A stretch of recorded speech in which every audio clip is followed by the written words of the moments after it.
Вітаю, шановне спадарства, адразу без уступаў, адразу распачнем. Зараз толькі я адкрыю сябе, каб самога сябе бачыць.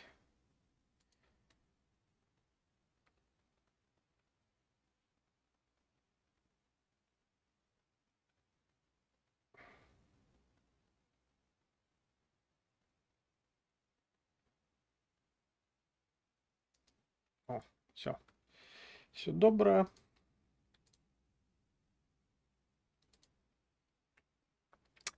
Так, вітаю ў чаце адразу Дар'ю Кірі і пана Ікса в чаце на Ютубе. Зноўку на две платформы адразу я стрімлю. Прагрэсуем. Мабыць, будзе прагрэс і па колькасці каментароў і гэтак далей пад відэа. Адразу скажу, што вырашыў зрабіць у суботу, таму што заўтра я, на жаль, трэба неяк пасярэдзіне сябе зрабіць, бо неяк я не пасярэдзіне. О, ось так. Заўтра я з'язджаю, таму што мяне вырашылі ўсё ж таки палікаваць крыху. Таму заўтра з'язджаю, еду да гэтай, як яе, карацей, дзесь у Закарпатці, і чамусьці чат не выводзіцца. Мяне гэта вельмі раздражняе, што не выводзіцца чат. Ладно, будзем тады ось так чытаць, каб было бачна чат. Еду у Закарпатце, там праз нейкі фонд будуць мне лічыць маё плечо, якое не рухаецца. Ну, як не рухаецца, рухаецца, але не настолькі добра, як мне б таго хацелася. Таму паедзем у Закарпатце, а потым там пасля Закарпацця таксама ёсць магчымасць паехаць у нейкую там лікарню у Вінніцы. Таму такое пачынаюцца, можна сказаць, вандроўкі па Украіне зноўку. Раней яны былі звязаныя з тым, што там па вайне прыходзілася ездзіць. Зараз яны больш будуць звязаныя з тым, што прыходзіцца лікавацца пасля гэтай вайны. Але мяркую, яшчэ паваюем. Ось, гэта так, лірычнае адступленне. Датычна аб'яваў перад пачаткам стрыму, гэта збор. Гэта збор на канале Тимура Філоненка, у якім я непасрэдна прымаю удзел як ініцыятар і галоўны спонсор рэчаў, якія надаюцца ў якасці бонусаў, у якасці, скажем так, заахвочвальных рэчаў для... Не падабаецца мне гэта ўсё выглядае. Трэба крыху ось так. І ось так. О, не? Так. О. Шик. Шик. Норм? Норм. Так, вітаю таксама Наталю Поліщук у чаці Ютубу. А ось збор. Збор на патрэбы першага інтэрнацыянальнага легіёну.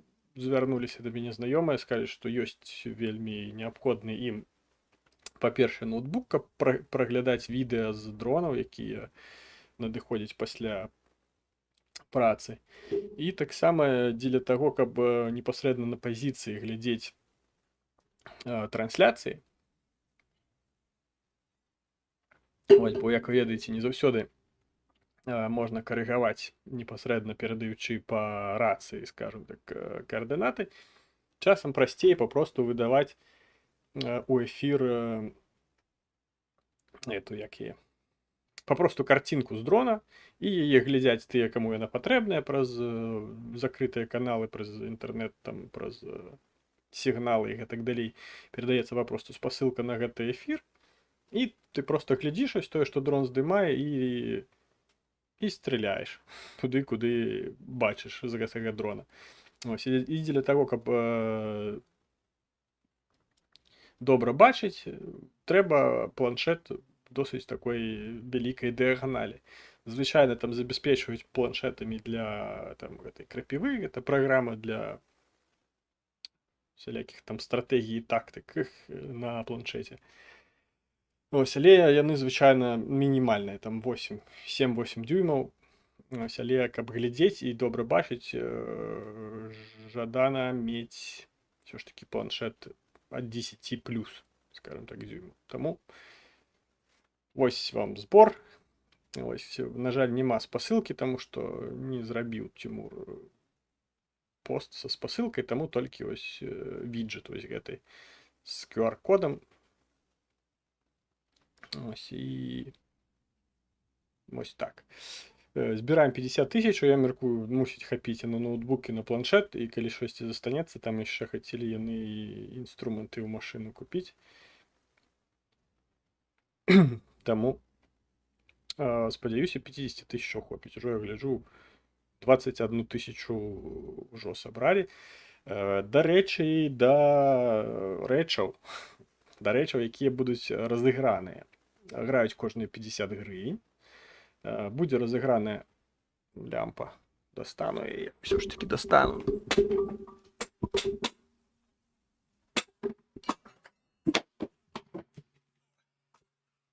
Цяжкая. Ось такая лямпа, зробленая з міны 82-й, будзе разыграна. Ось гэта галоўны прыз будзе за першае месца за гэты розыгрыш.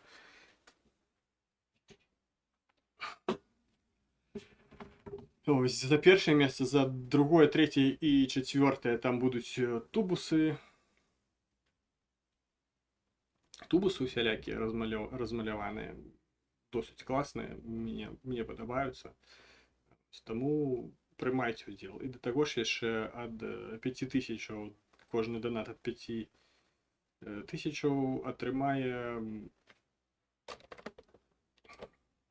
атрымае польскі сухпайок. Просто за тое, што іх 5 тысяч. За донат 5 тысяч, і плюс яшчэ там гэта будзе 100 ставак на розыгрыш, таму можна будзе яшчэ і акрамя сухпайку выйграць яшчэ і гэтае самае тубусы і атрымаць яшчэ сухпайок. Так, я гляджу, все ж таки пайшоў чатик.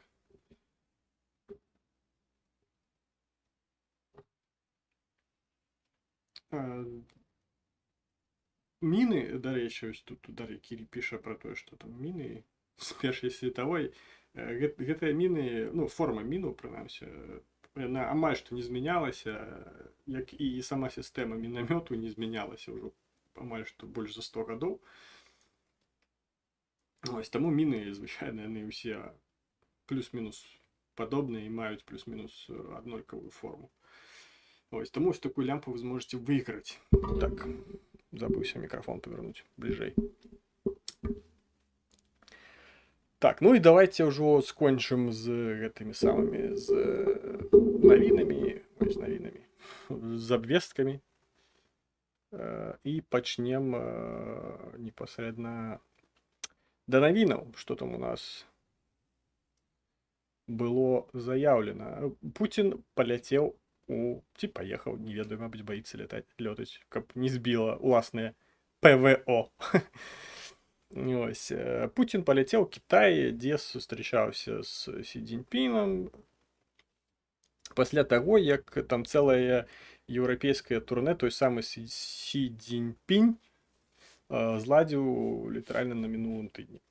На мінулым тыдні ён ездзіў у краіны Еўропы, там размаўляў з усялякімі прадстаўнікамі гэтых самых краінаў Еўропы і, хутчэй за ўсё, шукаў, дзе б яму кітайскія рынкі пашырыць, таму што кітайская эканоміка вельмі стамілася, скажем так, таму што з-за тых санкцыяў, якія на мой стрим тыктоку скарга. Напэўна, таму што картка. Напэўна, таму што картка вісіць. Ну і нічога, хай вісіць. А хаця, каб Дзе яна? А, вот. Наце вам. Тиктоковские бомжи. Приберу для вас картку. Так, зроблю криху чатик Ютуба побольше. Які зусім маленькі. Так, зробім. Так. Прилетел Путин у Китай, хутчэй за ўсё умаўляць Сі Цзіньпіня на тое, каб все ж таки ён не схіляўся да заходніх рынкаў, не шукаў, скажем так, шляхоў на захад, ось, а шукаў шляхі на ўсход. На ўсход, прынамсі ў Расію, але пры гэтым сама Расія, ўласна, не можа забяспечыць той тавараобмен, каб Кітай гэта цалкам задавальняла, і ён там прыпыніў нейкія пошукі іншых шляхоў атрымання корысці для сябе. Ось таму Путін прилетел у Китай. Было апублікавана там нейкае інтэрв'ю, наўрад ці яно было там у прямым эфіры, хутчэй за ўсё просто у якасці там нейкага ліста ці электроннага ліста гэта ўсё адбылося, дзе Путін распавядаў, які Кітай класны, як класна з Кітаем супрацоўнічаць, і ўвогуле Кітай там супердзяржава, карацей, вылізваў там Сі Цзіньпіня з ног да галавы. Ось, таму зразумела, што і як. І ўвогуле гэтая паездка нагадвала не візіт, скажем так, раўнапраўных людзей адзін да аднаго, а хутчэй як васал прыехаў да свайго гаспадара. Ось, і зараз такое эканамічнае і палітычнае становішча, што Путін не вельмі-то і чаканы госць ва ўсіх гэтых Кітаях і гэтак далей. Ну, як пан Ікс піша, што в Расіі трохі не той маштаб для Кітаю. Для Пуціна це важливі саюзнікі. Ну, але тым жа саюзнікам трэба штосьці прапановваць, каб яны заставаліся саюзнікамі. Бо Расія, яна не, скажем так, як гэта, не плацежаздатная. Прынамсі, насельніцтва расійскае, яно не плацежаздатнае, яно не ў стане замаўляць у Кітаі столькі тавараў, колькі Кітай можа прапанаваць. Напрыклад, ну, взяць той же там eBay, що там Taobao, усе гэтыя кітайскія пляцоўкі, на якіх все, той же Amazon, ён амаль што ўвесь з Кітаю закупаецца. І в Амерыцы все гэта звычайна прасцей замовіць дастаўку, чым там ісці кудысьці, там ехаць у нейкую краму, штосьці там набываць. Ты замовіў праз кампутар, тебе пад дзверы прям прынеслі, і ўсё выдатна. У Расіі гэта не працуе. Ось, там вельмі адносна, скажем так, тых же Спалучаных Штатаў досыць невялікая колькасць людзей могуць сабе дазволіць такія там дастаўкі замаўляць. Кітай зараз з'яўляецца першым экспарцёрам дрэва, хоць у них забаронена вырубка, здаецца. Не ведаю, што ў них там забаронена, насамрэч не дазнаваўся, але не ведаю наконт экспарту дрэва, але ведаю, што яны там вельмі шмат дрэва возяць з Сібіры з той жа. Там, бо не просто так там у нейкіх там гадах і вялікія пажары быццам бы з'яўляліся, і іх не тушылі быццам бы з-за таго, што няма магчымасцяў фізічна іх там тушыць, гэтыя пажары. І там, я мяркую, там спісваліся гэтыя лясніцтвы цэлыя там гектарамі, таму Расія вывозіла гэты лес куды толькі можна. Гэтак жа сама, як калі ўсе быў в Украіне, напрыклад, на поўначы, там таксама вырубалі памежныя лесы з боку Украіны, вот, таму што яны папросту згараць. Таму што якщо што, яны папросту згараць, і все, і таму там вывозілі, мабыць, нават не заўсёды іх вырубалі гэтыя лесы там надта ўжо законна, скажем так. Ось, таму там, калі там штосьці дзесьці загарэлася ў Сібіры і не тушылі месяцамі, яно там быццам бы гарэла. Ось, там, не факт, што гэта ўсё на пачатку не было вырублена і вывезена, а потым ужо яно там штосьці загарэлася.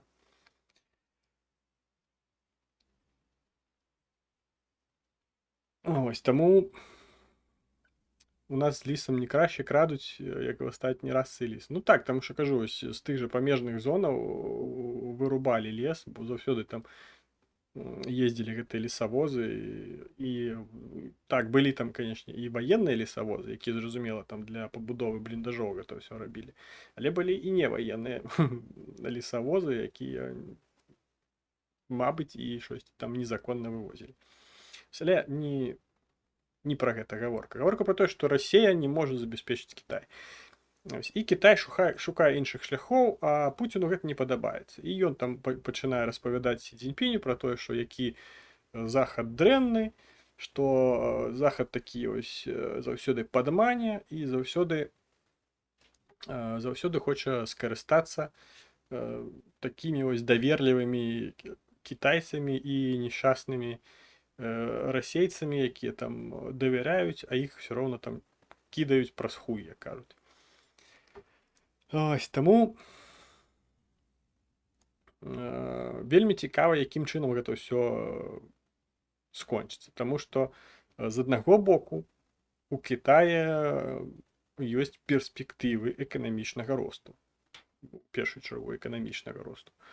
Ось, і эканамічны рост Кітаю будзе немагчымы, калі накладуцца санкцыі яшчэ звыш таго, што ўжо ёсць. Бо чым больш санкцыяў, тым складаней іх абыходзіць, калі ёсць жаданне ўвогуле абыходзіць. Ось, таму гэта тое, што, скажем так, відавочна, тое, што можна.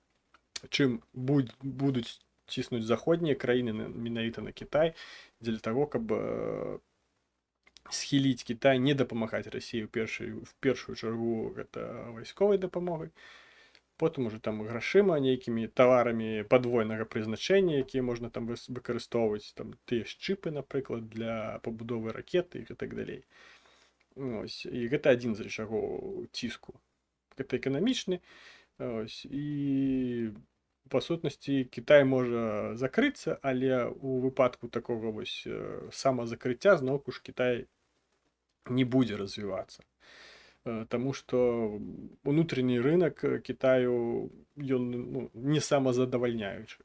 Кітаю трэба іншыя краіны дзеля таго, каб туды пастаўляць свае тавары, і толькі тады ён можа неяк удзельнічаць у сусветнай эканоміцы і пашыраць і ўзмацняць сваю. Бо так як з прыкладам там Савецкага звязу у Кітаю не атрымаецца. Таму што там не можа ён все, што яму патрэбна, па-першае, здабываць у сябе, і па-другое, ўсё, што ён робіць у вытворчасці, ён не можа прадаваць самому сабе, таму што яму гэта у такой колькасці, у якой ён гэта ўсё вытварае, яму папросту не патрэбна столькі. Таму яму неабходныя іншыя вытокі, куды гэта ўсё можна было б спіхваць, скажем так. Таму досыць цікава, чым гэта ўсё скончыцца, ці прыслухаецца Кітай да здаровага сэнсу і пачне там нейкія свае лініі, скажем так, гнуць у плане сусветнай эканомікі і ўплыву на сусветную эканоміку з тым, каб ўсё ж таки пазбаўляцца санкцый праз тое, што яны там паабяцаюць, умоўна, скажем так, не дапамагаць Расіі, або застанецца такім быццам бы нейтральным партнерам, і тады хто яго ведае, чым скончыцца санкцыі і ўвесь гэты ўплыў, бо там яшчэ і выбары ў Спалучаных Штатах вельмі хутка.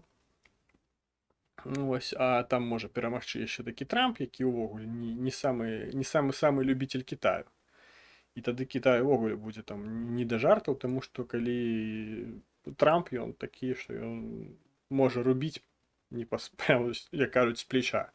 І там не зважаючы на тое, што там да чаго гэта можа прывесці, можа проста там заблакаваць гэты Кітай з боку Спалучаных Штатаў, там заблакаваць там па тавараобмене і гэтак далей. і тады гэта ўсё не факт, што гэта там дапаможа нейк Спалучаным Штатам, але Кітаю гэта таксама нашкодзіць. Ось таму. Але хто знає, що дядьку Сі може прийти в голову, так же режим не передбачуваний. Ну, так, тому що, знову ж, ёсць, я перакананы, што ёсць нейкія рэчы, пра якія, скажем так, людзі, якія не з'яўляюцца там звыш там нейкімі глобальнымі аналітыкамі, яны могуць пра гэта проста не ведаць. Што ёсць там нейкія рэчы, пра якія, ну, уласна, ты не ведаеш, не бярэш у разрахунак і так далей. Але ось гэта ўсё можа з'явіцца ось літаральна з ніадкуль. Таму сапраўды, што там прыйдзе ў галаву Сі Цзіньпіню адносна дапамогі Расіі, гэта віламі па вадзе. Можна толькі там некалькі варыянтаў выгадаць, а ў выніку яшчэ і атрымаеш ўсё роўна той варыянт, пра які ты нават і не падумаў.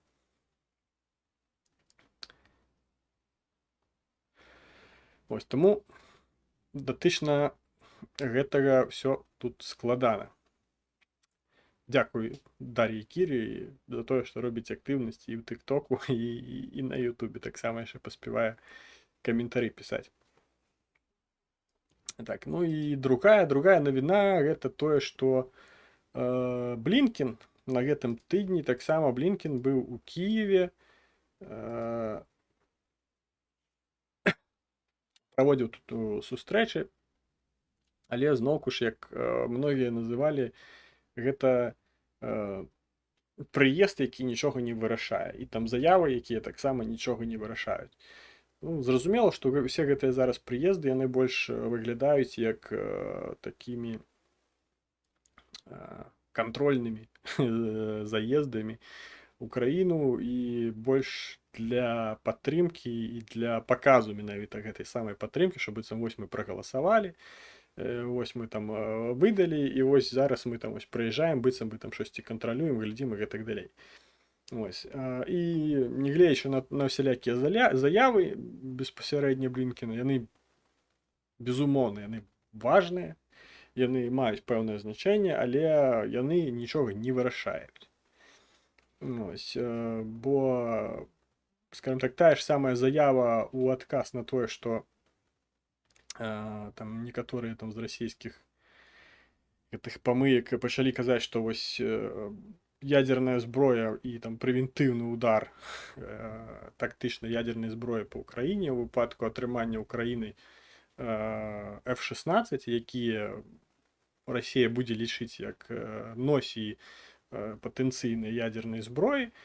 Гэта быццам бы ўсё добра, і так і адбудзецца. На што сам Блінкен сказаў, што калі Расія і Пуцін баіцца, што Украіна будзе атрымліваць заходнюю зброю і непасрэдна заходнія самалёты, то яму варта было вывесці свае войскі з тэрыторыі Украіны. Заява, канешне, моцная, але нічога не вырашальная.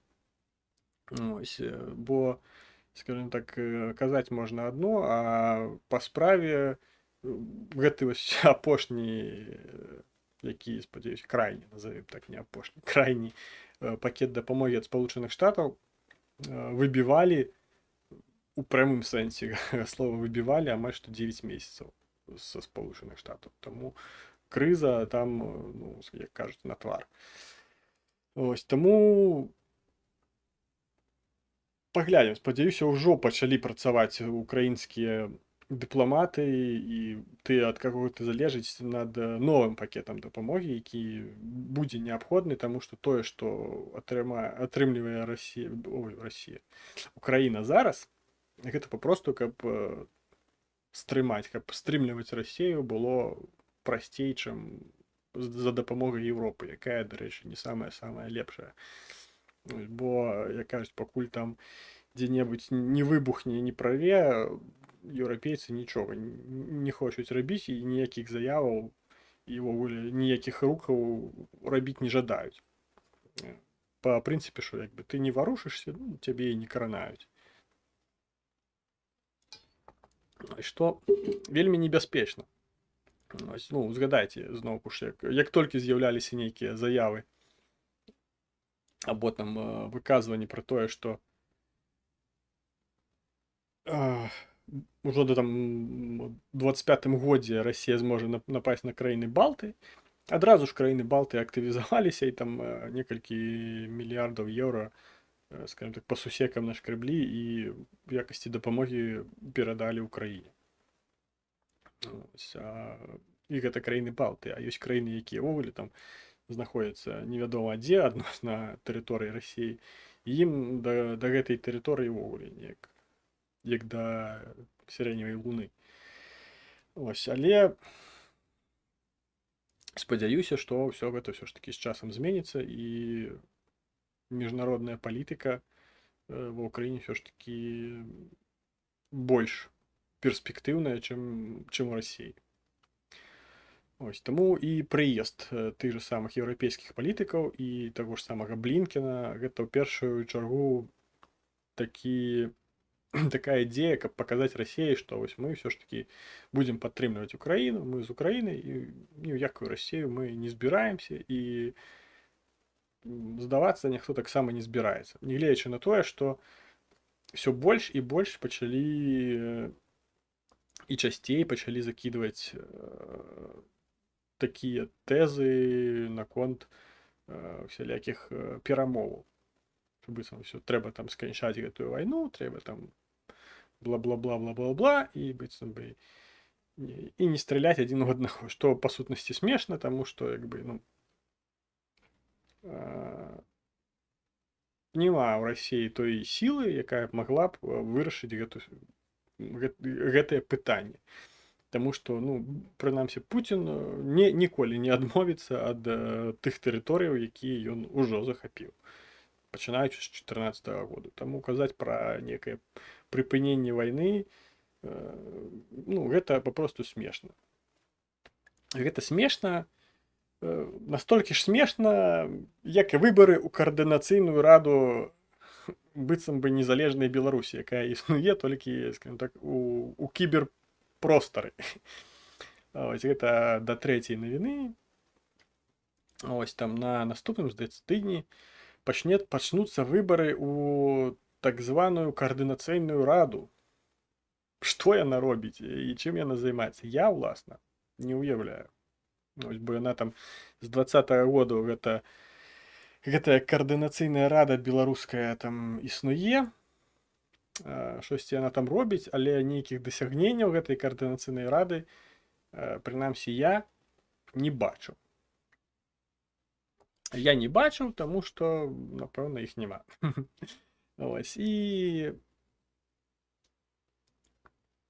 літаральна на гэтым тыдні з'явілася навіна, дарэчы, яе потым прыбралі чамусьці з тэлеграму, ці папросту я яе не знайшоў, дзе публікавалася фінансавая складавая гэтых самых выбараў у каардынацыйную раду. Па-першае, галасаваць у гэтую раду мусяць беларусы. Тады пытанне, як гэтых беларусаў ідэнтыфікаваць. Бо звычайна беларусы, якія ў Беларусі наўрад ці цікавяцца каардынацыйнай радай, як, напэўна, пэўная частка беларусаў, якія і не ў Беларусі, якія таксама не цікавяцца тым, чым займаецца каардынацыйная рада, ці будзе, ці можа займацца каардынацыйная рада. Як, уласна, па мне, каардынацыйная рада гэта яшчэ адзін самапрагалошаны орган кіраўніцтва, які нічым не кіруе і ні на што не ўплывае, але чамусьці яго абіраюць. І выйшаў артыкул на адным з тэлеграм-каналаў беларускіх навінаў, потым я, правда, яго не знайшоў, на якім пісалася, прынамсі з таго, што я паспеў прачытаць, што на гэтыя выбары будзе патрачана больш за 270 тысячаў даляраў.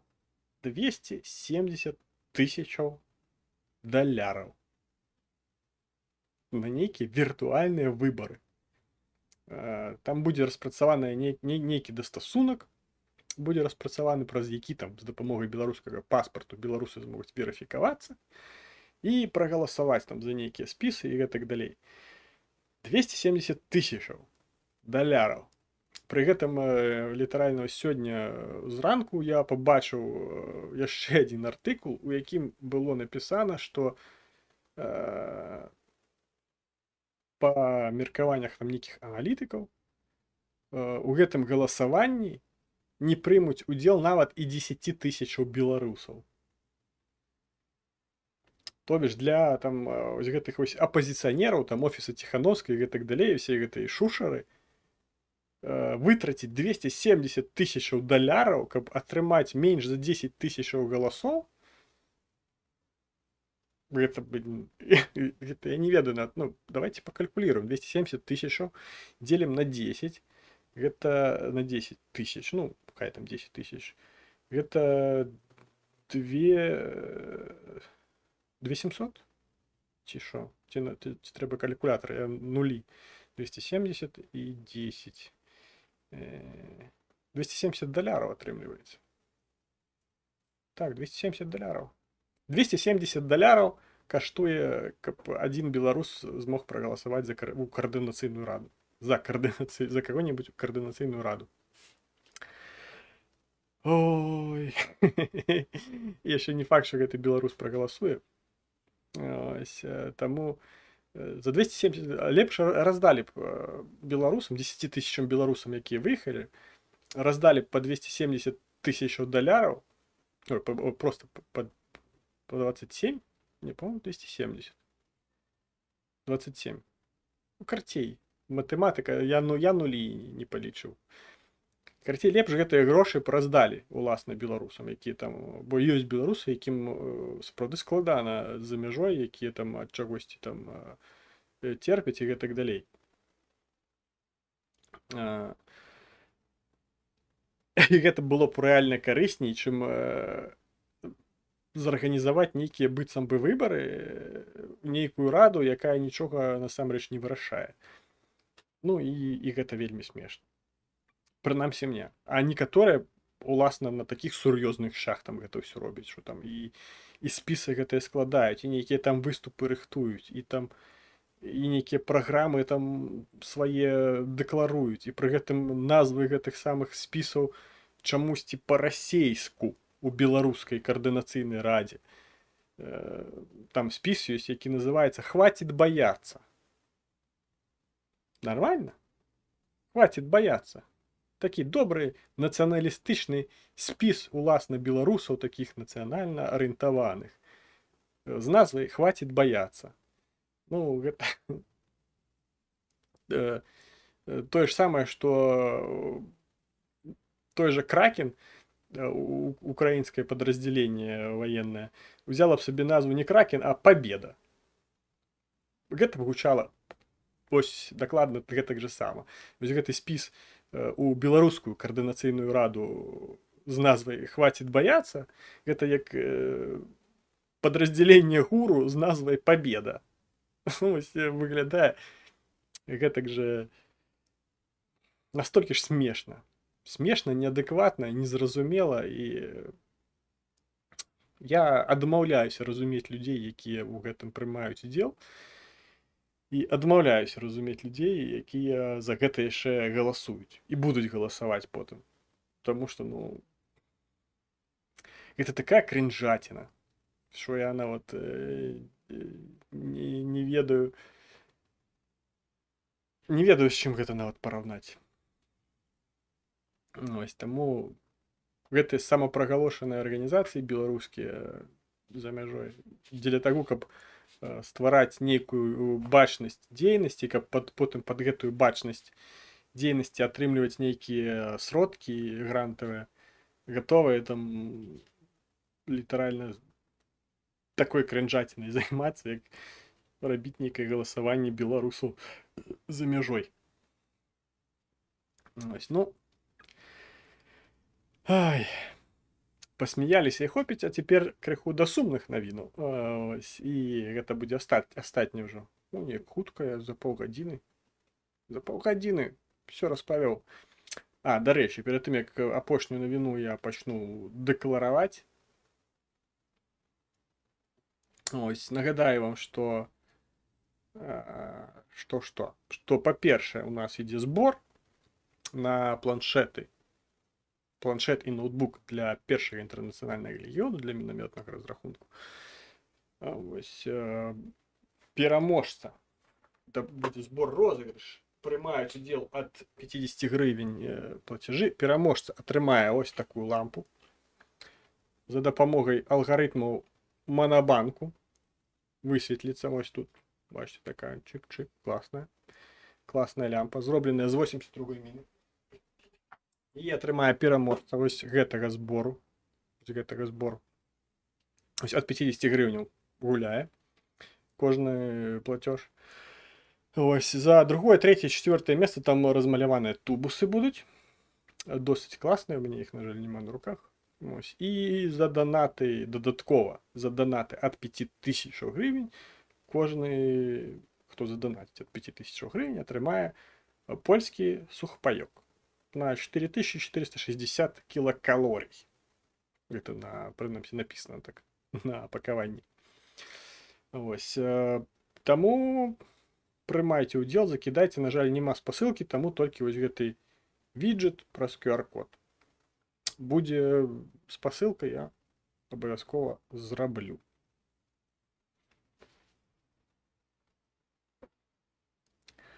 Так, ну і таксама можете закидваць свае пытанні, калі у вас такія ёсць.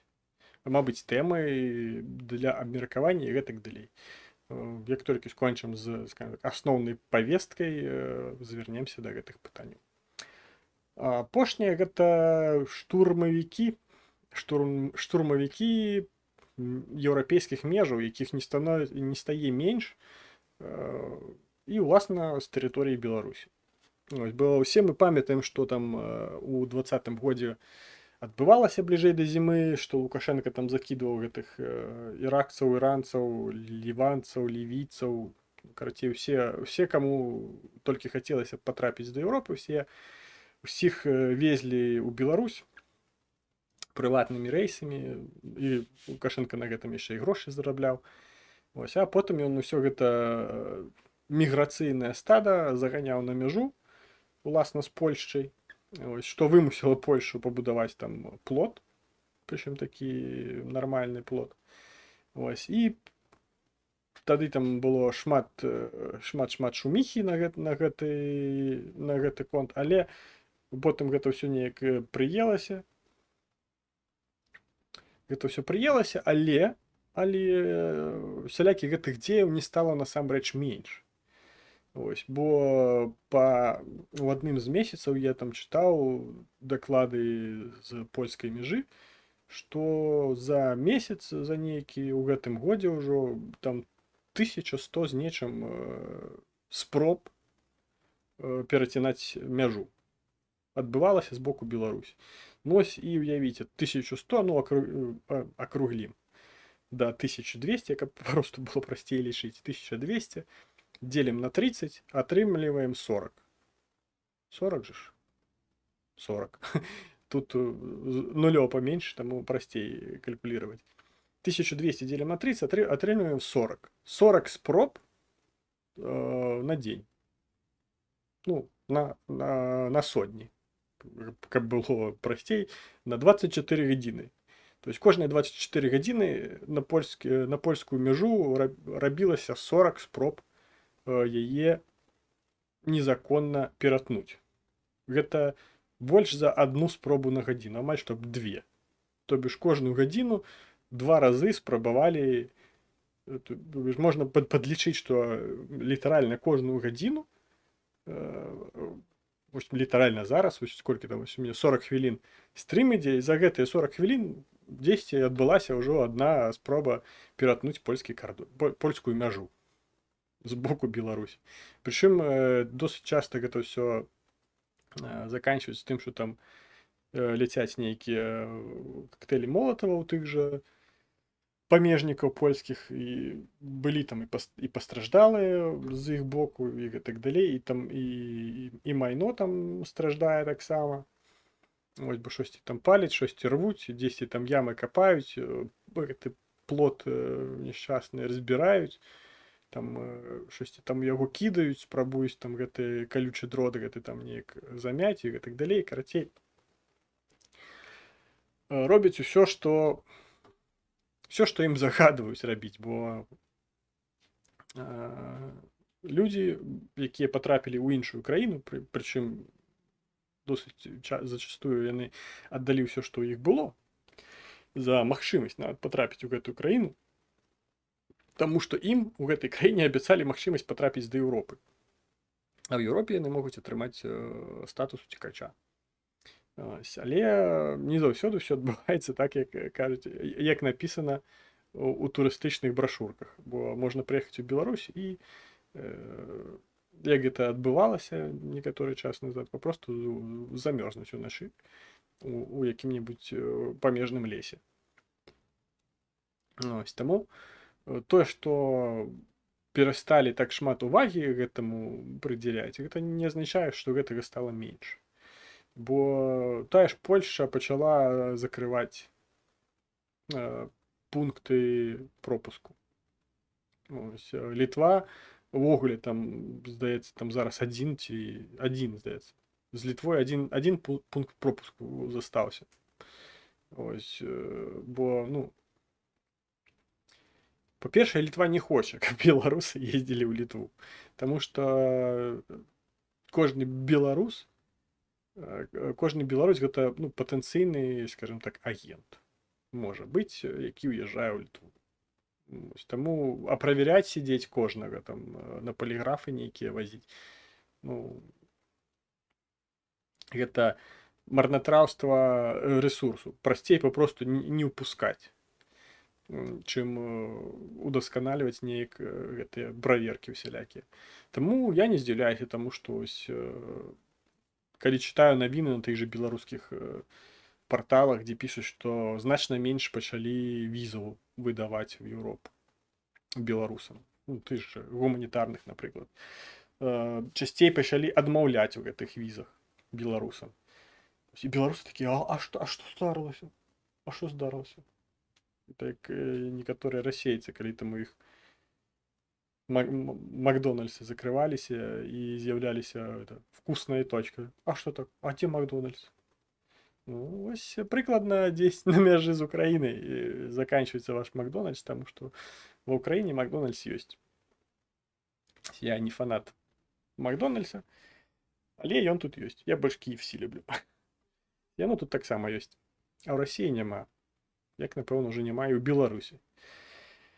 Ось, таму все гэта, канешне, сумна. Ну, давайте паглядзім, што вы там напісалі, бо, в прынцыпе, мне хутка за 44 хвіліны і збор 2 разы прарэкламаваў, і ўсе навіны, якія хацеў распавесці, распавёў.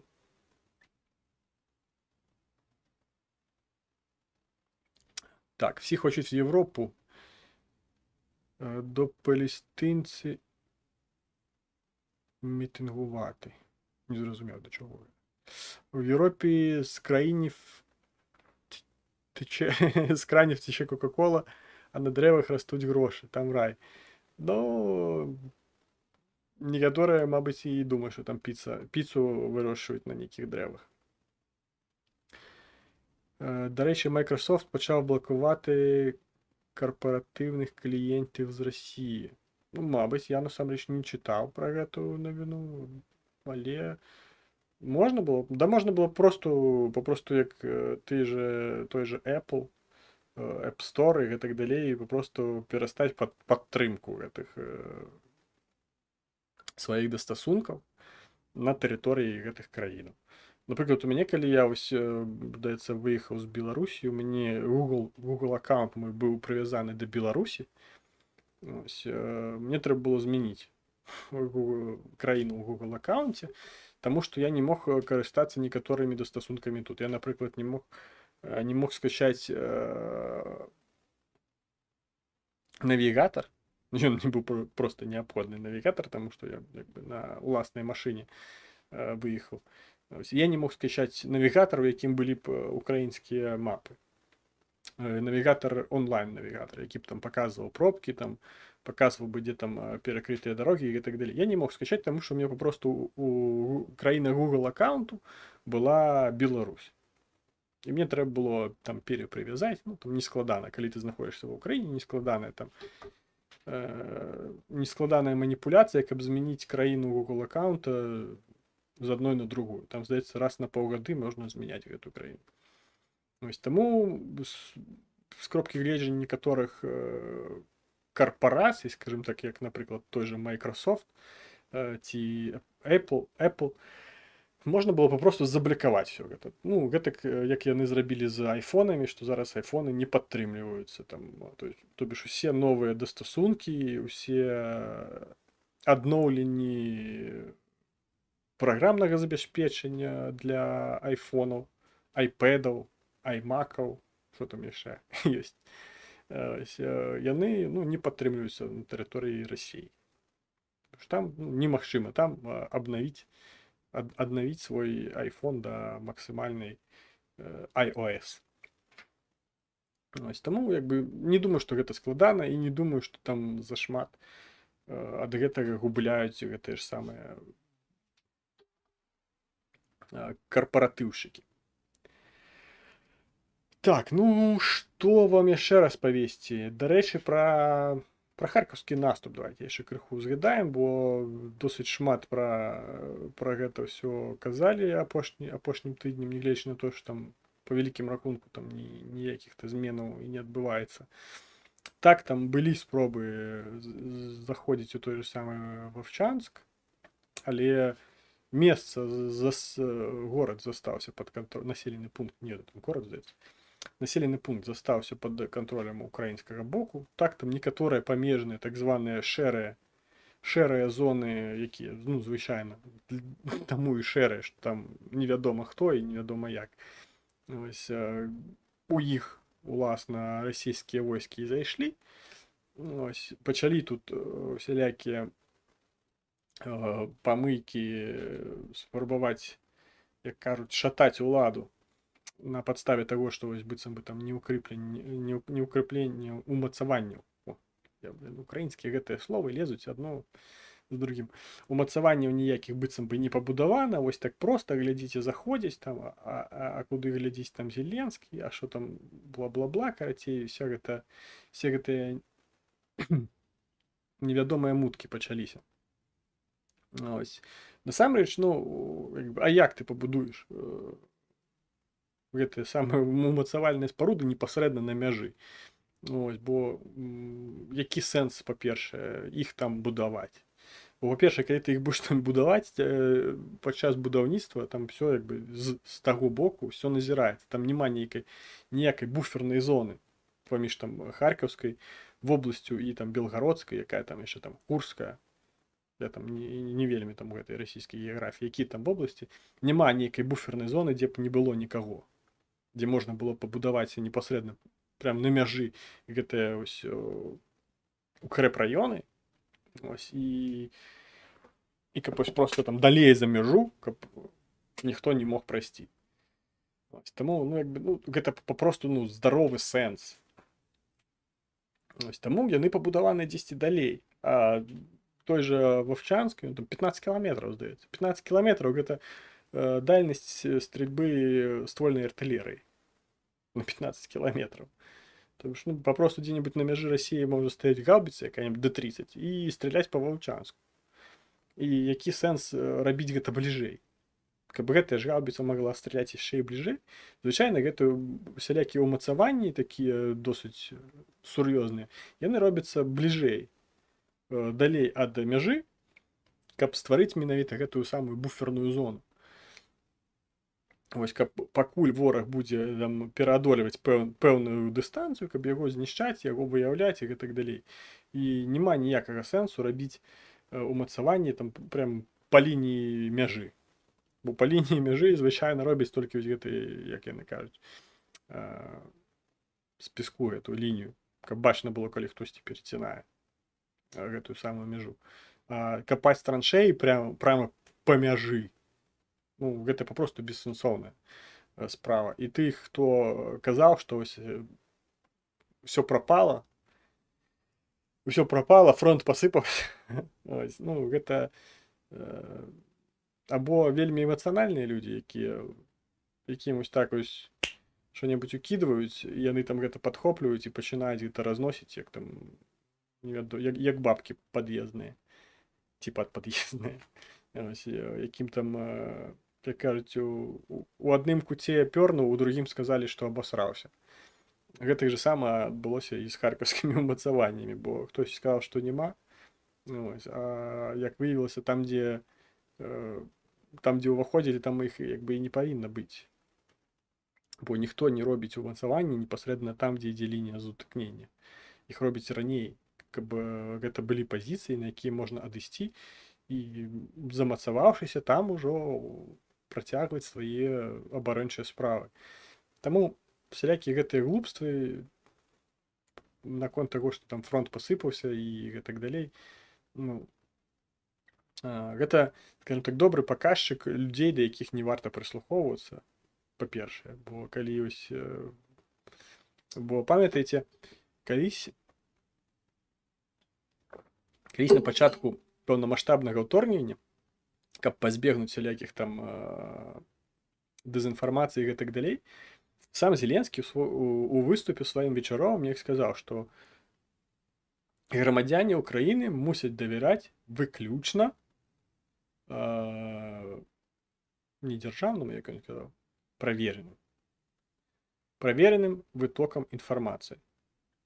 То бишь, як можна казаць пра тое, што фронт пасыпаўся, калі Міністэрства абароны Украіны пра гэта не заяўляла?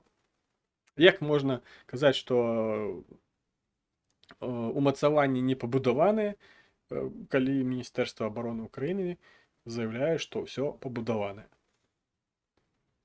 Ось, і потым нават улічваючы там, які падняла гэта ўсё шум, прыйшлося нават паказаць, што, ну, не тое, што там небяспечна, але, скажем так, ну, ёсць магчымасць вылічыць, дзе знаходзіліся тыя умацаванні, якія паказаныя былі на відэа ці фота. Ось, але гэта, ну, не істотна насамрэч, бо гэта ўсё, калі што, можна нават са спутнікаў убачыць гэтыя умацаванні. Але вось гэтыя усялякія размовы ў грамадстве прывялі да таго, што міністэрству, цэламу міністэрству і міністэрству, якому ёсць чым займацца, акрамя вось гэтых всялякіх выпраўданняў, прыйшлося займацца менавіта выпраўданнямі перад насельніцтвам і казаць, што супакойцеся, у нас все ёсць, усё кантралявана. Так все складана, таму што, ну, па-першае, краіна ў стане вайны, як штосьці можа быць лёгка ці проста? Заўсёды будзе складана. Толькі адзінае, чым гэтае складана можа адрозніць, то што...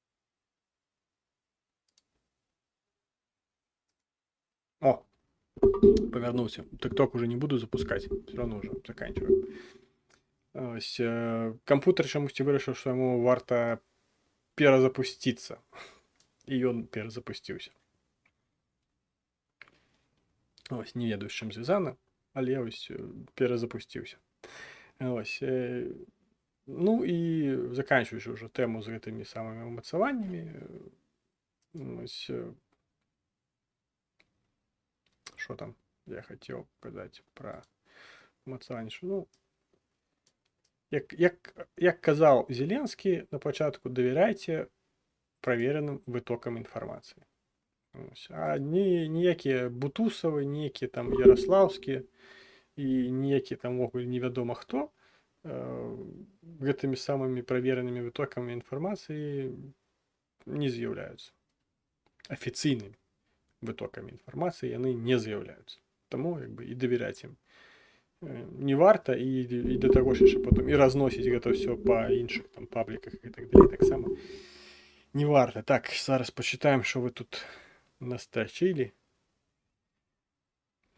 Так, пан Ікс колись до 14-го до моїх сусідів приїжджав родич з Твері. Він диву давався, що в 6-літрових бутлях у нас вода продається, а у них так водка. Перший раз чую, що водка в 6-літрових бутлях продається. Що для них бутилка, вони каністрами п'ють. Того і в бутлях. Звісно, треба цензура, бо в нас хто що хоче, той може написати. Ніякої відповідальності. Ну так, тому що, по-перше, ну, ти маєш відповідати за те, що ти пишеш. Ну і звичайно, коли ти щось ти пишеш, ти, по-перше, ти мусиш задавати питання. Це йде на користь твоєї державі, чи не на користь твоєї державі. Але більшість тих, хто якраз займається цією саме писаниною, їм куди більш важливо уласні інтереси просовувати. Бо той же Бутусов з кривдою на Офіс президента, який не дав йому там ніяку посаду у Міністерстві оборони.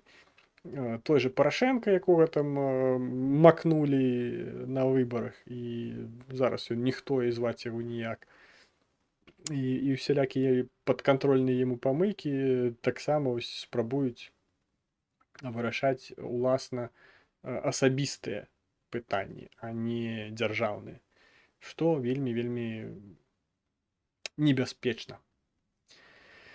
Так, останній час в Твіттер взагалі не заходжу. Там жах, що Зеленський нелегітимний. І ось, побачите, він втече 20 травня про фронт. Ну, казати можна що завгодно. Бо є Конституція, у Конституції написано, що, по-перше, президентство має бути безперервним, тому що ну, немагчыма, как у одного президента скончилися повномоцтвы до того, як у нового яны пачаліся. Ось, тому, і там, здається, все там гэта прапісана. На выпадкі там военного стану і так далей. Ось, тому як бы, казаць пра гэта смешна. Тут можна больш казаць пра нелегітымнасць Пуціна, таму што ягоныя выбары ніхто не прызнаў легітымнымі. Гэта так же самае, як і выбары ў Беларусі. Ось, таму які тут размовы могуць быць пра легітымнасць. Так, варагі. Там обновлення вчора було від Windows. Я не веду, мне на раці щось з обновленням зв'язане. Ён сьогодні неяк уже 2 рази перегружався, менавіта ось коли я юзав Chrome, Google Chrome. І ні, я його почистив, там от температури ён там не повинен перегріватися. Ну, якби я не думаю, що трансляції так само там ніяк щось перегрівають його, щось сталося з комп'ютером. Ну, ось, хоча і досить новий. Ось, а зробити його більш новим нема грошей. Але ви можете закинути мені гроші ось на эту картку, і я тоді, мабуть, обновлю комп'ютер. Принаймні, відеокартку. Відеокартку я б новую з задовольненням би набив. Тому що це стара, я вже не пам'ятаю, здається, я її ще з Білорусі привез. Так, з Білорусі. Да? Коли там все остатнє я тут уже поміняв в Україні, там і корпус я новий набив, там і материнську плату, і там все. А ось відеокарта у мене ще з Білорусі. Где-то, значит, она до 21-го года, а там у 20-м, короче, уже 5 годов. 5 годов уже, мать, что в этой картке меньше, чем 5. Ну, 4 года докладно есть уже в этой картке, відеокартки. Ось, до речі, я її навіть і не новую набивав, я її набивав уже беушную. Тому, мабуть, там і більше за 5 годов этой картки і працює, мабуть, і греється там щось. Не ведаю, коротей, завтра я еду у некий там санаторій на тиждень, і там уже буду я з ноутбука. Ноутбук новий. Ось, тому буду з ноутбука робити вже. Наступний стрім буде з ноутбука. Не ведаю, там у суботу чи в неділю, напевно, так само у суботу зроблю. Ось, тому що неділю там, опошній день у мене буде, в суботу. Ну, там поглядим. Ось, коли що. Блін, були часи в мені Windows 98 став. Мені подобалося XP. Мені подобався Windows XP. Єдине, що мені не подобалося, що доводилося постійно робити те саме. Як його? Штуки ГТ. Драйвери шукати під кожну приладу. шукаць драйверы і кожны раз гэта ўсё пераўсталёўваць, бо зараз ты там, напрыклад, там десятку туш, ну мне зараз 11 стаіць, ты ставіш, яна ўжо там мае пэўны набор драйвероў, яна запускаецца прынамсі з гэтымі драйверамі, ты там просто аднаўляеш потым гэта ўсё і яно працуе. У Windows XP так не працавала, трэба было ўсё спачатку усталяваць, а потым яно толькі пачынала працаваць. Але мне падабалася, XP-шка мне падабалася. Я б зараз бы карыстаўся, але перасталі яе падтрымліваць ужо, напэўна, гадоў 10 ці 15 таму.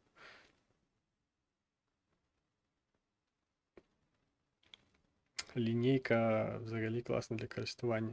Ну, як я распавядаў у свой час, я калі праходзіў службу в арміі тэрміновую, мы стрелялі з дапамогай ПУО 9У, это прибор управления огнем 9 унифицированный. Ось, ён выглядаў як такі інжынерны планшет. Ну, не толькі не планшет, а як гэта стэнд гэты у інжынераў, дзе яны малююць гэтыя свае чарцяжы. Як яно называецца? Карацей, там прибор быў такі, ён быў як алюмініевая шахматная дошка, які складаўся. Уздоўж двух накірункаў былі две лінейкі такіх, і ездзіла такая, у сярэдзіне ездзіла лінейка з кутамерам і лінейка, якая адлегласць вымярала. І ты там вось гэтай лінейкай там прыкідваў, там гэта X, Y было па гэтых самых, і ты там вымяраў гэта ўсё, і стрэльбы адбываліся па лінейке. В Украіне гэта ўсё адбываецца з дапамогай планшету і праграмнага забеспечання на гэтым самым планшеце. Таму вось так. Як скажем, тэхналогіі развіваюцца. А я стрелял з лінейкай у 2004-2005, 20 гадоў прайшло. І мяркую, што да гэтага часу некаторыя артылерыйскія часціны стреляюць з дапамогай з гэтага самага шматку алюмінія. Весело. Так, ну і бачу, што няма ніякіх пытанняў, таму давайте будзем уже заканчивать. Нагадаю толькі, што вось збор, калі што. Ось прыз лампа. Галоўны прыз на розыгрышы будзе лампа. Прымаюць удзел платежы ад 50 гривень. За другое, третье и четвертое место там разнастайныя размаляваныя тубусы. За кожны донат ад 5000 польскі сухпайок. Так, стол для крэслення, кулер з лінейкамі для удобнага чэрчання. Там, здаецца, не планшет, а гэты, як ён называўся, гэты сам стол з гэтымі лінейкамі, вылецела з галавы назва гэтай штукі.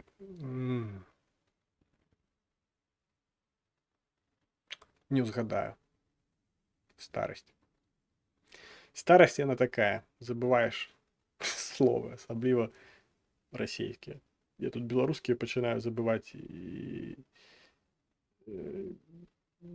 украінскімі іх замяняць. Ось, таму такое. Дзякуй, якраз гадзінку так размаўлялі.